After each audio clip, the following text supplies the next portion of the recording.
mead, not like anything else.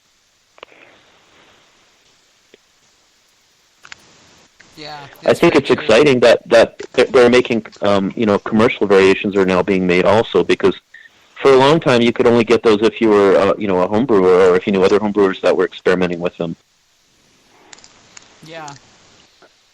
Well, I don't know how much is going on in the home brewer world with meads like that. I get the impression, I haven't made one myself yet.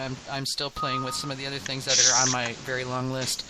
But I'm like AJ, I got a list as long as my arm of things I want to make. So that's like way down the list. But I get the impression that that's a lot harder to work with. That it seems like it could go sideways more easily than it could if you're just making a strawberry melomel or a spice sizer.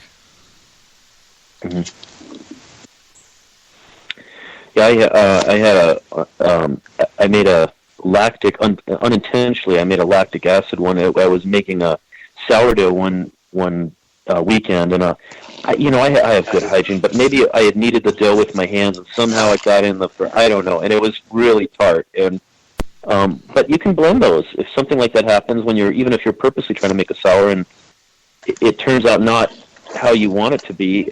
That's what they do in a lot of the Belgian beers and the lambics. They're blending those. They have different batches and they blend them to taste, so you can have it as tart or not as tart as you want. And same thing if something turns out, too bread, it's too funky. You can just use a little bit of that to blend with something else so that it'll have it what you want. Yeah, the blending is just something that a lot of us didn't do as home brewers, and it's really given me a lot more control. Blending after the fermentation is over, it's really given me a lot more control over what I'm producing. Well, and you can. I think a lot of the sort of popular culture is that blending was admitting that this didn't turn out right, and so you need to blend it to fix it. And it's like, well, sometimes you're blending to get like for instance, a strawberry rhubarb mead. Okay, rhubarb is very tart. Strawberries are really sweet. And I have found through talking to a lot of different people, that's one of on my list meads that I haven't done yet, but I'm probably going to be doing soon, is that often the best way to do it is to make a strawberry mead, to make a rhubarb mead, and then blend the two of them until you get the flavor profile you're looking for. Because trying to control two utterly different, ingredients in the same mead, one of my best meads ever was two meads that by themselves were failures. I had the strawberry that went bone dry because of the temperature spike, and I had an orange blossom that died on the vine and I couldn't get it to restart. So it was super cloyingly sweet. So that, I mixed these two 5-gallon batches together, ended up with a 10-gallon batch of strawberry orange mead that was really, really good. And sadly, I can't ever, I can't really repeat that with any reliability because both of them were like, whoops, I know what you mean, though. I mean, I've always said that Merlot is only there to make a bad Shiraz or a bad Cab Sav taste better. Yeah. Yeah, that's my opinion. Anyone who makes a varietal Merlot, I'm just like, really? That's what Merlots are mainly for blending and where they originally were from in Europe. Yeah, I mean they're blending great. When you're making a single grape, the thing here that's like the single biggest segment of wine in the country, maybe Chardonnay's, past it now, but still, it's like, I found like 2 Merlots in my entire life that I would drink again. I like Merlots. But that's one of the things when you're making like a multi-fruit melomel is you want them to be distinguishable, and it's so easy to get it muddled where, there's a bunch of fruitiness, but I can't really pick out the individual fruit, and that can be a problem. But if you make it separate like that, then you can truly control, does it 50-50 of each of the fruits? Is it like, 25 and 75? And you can do those tasting trials and really dial it in, because some fruits are much stronger and they'll overwhelm some of the other ones, and you can try to get it as balanced as you want it to be. Mm. So I love making pie mints too. I love making pie mints. Yeah, I actually did a blended pie mint with Chambourcin grapes and Merlot grapes. Hmm. Yeah, and I did it as a sweet. which both of those tend to be offered as wines as dries, and so I just wanted to be different, and I didn't at the time really like dry anything, so I do now. I mean, once I discovered some good things that were dry, and I was like, oh well, hey, this isn't so bad. But I did Chambourcin grapes and Merlot juice because I couldn't get. I wanted to do an all Chambourcin mead, so it would have been a Chambourcin Piment, but I couldn't get enough grapes. I got in a little too late in the crush, and the U-Pick place was picked kind of bare. So I got enough to do like half of it, so I just went and got a wine kit and threw out everything but the grape juice and did it with that. And it turned out really well, and I think I did it with Star Thistle honey. I remember. I'd have to look at my notes. Yeah, my favorite mead to make is a Piment as well, because it's being I'm part of a wine guild, and the mead industry isn't really that big enough here to have a mead makers guild. Is because I just get the most accolades for it. People think that it's awesome because it's sort of what they're used to trying, and it's new and it's weird and it's cool. So, Tom, what kind of Piments have you done so far? Oh my gosh, I've done some of the red Piments. You think of the whatever grape, the Cabernet Sauvignon, Cabernet Franc, blend of Merlot, like the Meritage, the blend or whatnot. Sauvignon Blanc was great. I've done Riesling. I haven't done a lot of the American grapes because I don't like the bubble gum from like the Concord style. There's a northern grape called Frontenac, which is it's more herbaceous. It's from a different type of grape than the Concord was from, and it can be highly acidic, but it goes great with as a Piment because you can leave a little bit of residual sugar in that Piment, which really balances the high acidity of that grape. Have you tried? When I'm not having food, I prefer wine. I like beer is fine too, but it was so ironic that I was a all-grain beer brewer for so many years, and I still make some beer. I haven't done it for a while because I'm so focused on mead and maybe obsessed with mead. But even when I was making beer, I'd go out. I'd usually have a glass of wine because unless there was a really good craft beer that I hadn't had before, I just did. How many IPAs can you have? How many stuff can you have? Unless it's really really good, and it's different than all the others, then I would have it. Yeah, that's it.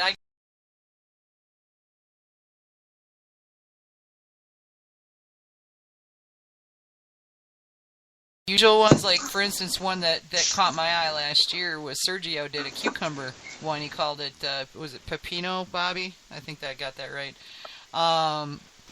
But you wouldn't think cucumber and mead, and you think I don't know about that, and it was amazing. That was just amazing. Yeah, that's on my bucket list actually. I'm going to make I've been wanting to make a cucumber mead for years, and I have not made it yet. But because I've had cucumber water, and it's delicious. I had cucumber, what was it, a margarita or something, and that was delicious. And so I'm thinking about a cucumber, maybe with an herb of some kind. I know Carvin makes a cucumber, which sounds absolutely delicious. I'm sure it is, because Carvin makes it. Carvin, as far as I know, doesn't make bad. I have no doubt. Yeah. Although maybe I don't know. Maybe there's one that goes sideways. He's only got like 4,000 carboys in his house. I saw a picture of his house, and I'm like, "Do you have room to walk?" It's a good thing Robin likes me. Well, that's the joke at my house. We have to go commercial so I can get all my equipment out of the house, and we can have our house back. I just need a place to put it. Yeah, I hear that. Yeah, I hear you. Mine's not too bad. I don't know. I haven't been making a lot of meat. I'm so busy with the other things that I'm working on that haven't had any issues with having time to make meat or being home long enough to shepherd it through primary so that I can get it into a place where it can age, I mean, if I'm not home long enough to get it through that first part, then I'm not going to pitch it in the first place because it'll just get ruined. That happened with the batches I made last fall. From my freezer started to die, so I rescued all my frozen fruit and pitched a couple rapid batches, and then ended up going to my daughter's 3 weeks before I'd planned because she went into labor from complications way early. Yeah, so I was like left my meat without a second thought and didn't remember it until like a month later, and then it was too late. I was 3,000 miles away and couldn't save it. I had a really interesting watermelon. Yeah, I mean, how dare she go into labor early? How dare you ruin a mead like that? You were saying, Tom? I had a really unique watermelon mead. Who made it? It had like sea salt and coriander, and the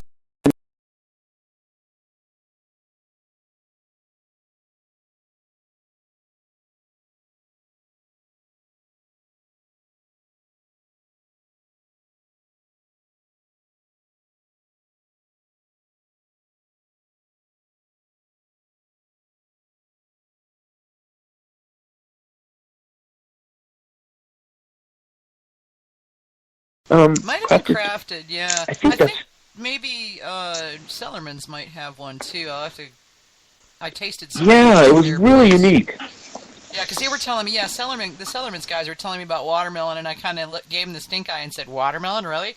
And they were like, "No, seriously." And then they brought it out, and it was really good. It was really, really good. They said juicing watermelons was a real pain in the butt. Yes. Yeah. It's more water than melon.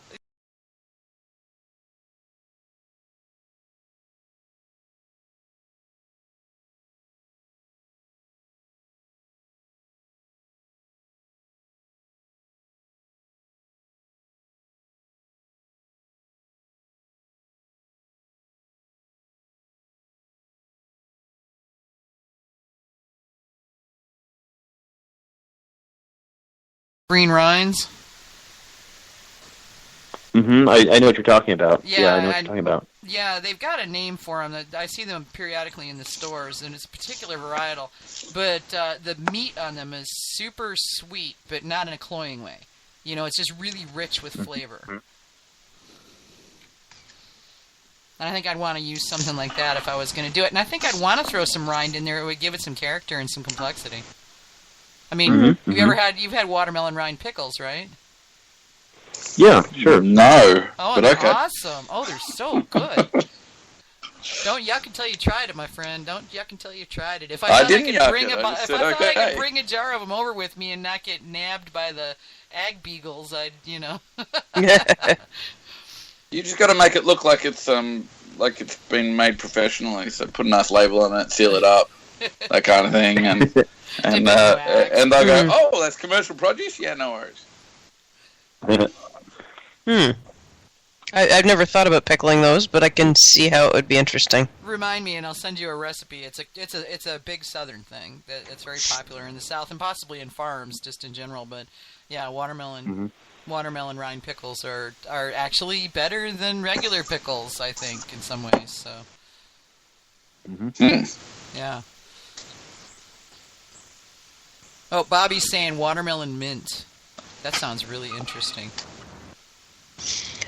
Yeah, the grilled watermelon slices. And mint, or is there a variety of mint that tastes like watermelon? Because there seems to be a variety of mint that tastes like everything. No, that's true. Okay, Bobby, you talking about watermelon mint or watermelon and mint?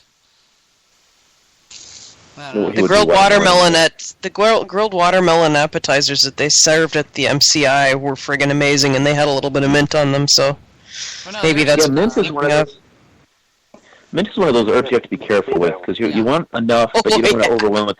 For all it's only like mouthwash or something like that. Yeah, It's a bit like planting the damn stuff. You have to be careful. Yeah, I can tell you though, it will age out. It does age out. Mint does age out. It does not last forever. So if you make a mint something, even if it's really, really minty, have patience. Yeah. Well. If it's really, really minty, have some patience, but if it's not really, really minty, drink it before the mint goes away. Okay, Bobby says watermelon and mint. So not watermelon. I could see that being really amazing. Yeah, it has the potential to be really amazing. Now, okay, you're talking grilled watermelons as long as we're living in the world of the weird here. Grilled watermelon mead. I hate you. Uh-huh. Now you're going to put it on your list. What, like a watermelon bochet? A watermelon bochet, oh my god. That may make the juicing easier. Yeah, it might. Oh gosh. Yeah, well, I mean, and speaking of weird meats, I mean, Bobby's kind of got the corner on weird meats. Who else makes a seaweed mead? Which, unfortunately, I didn't get to try, but I heard was utterly amazing. It is. When I had it, it brought me back to my childhood when